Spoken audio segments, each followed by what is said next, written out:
به کادر تیم ملی گفتم پرچم ایران آوردیم. یه نگاهی بهم کردن و گفتن نه هستش، حالا تو فرودگاه میخریم. من تا حالا فرودگاه امام خمینی رو نرفتم، ندیده بودم. فکر کردم اونجا هست. رفتیم اونجا دیدم خب یک کدوم پرچم فروشی کجاست، خندیدن به ما. تهش فهمیدیم که اینا چون فکر می‌کردن من مقامی نمیارم اصلا پرچمم نیاورده بودن. رفتم مرحله آخر پلیس گذرنامه، رفتم پیش پلیس گذرنامه گفتم که آقا ما تیم ملیم و من مدال طلا میارم، اینو پرچم نیاوردن، یه پرچم به من میدی؟ من کارت ملی من میذارم پیشتون.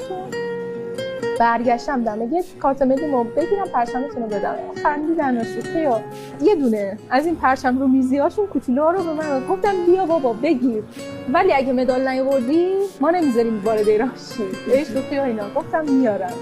رفتیم مدال طلا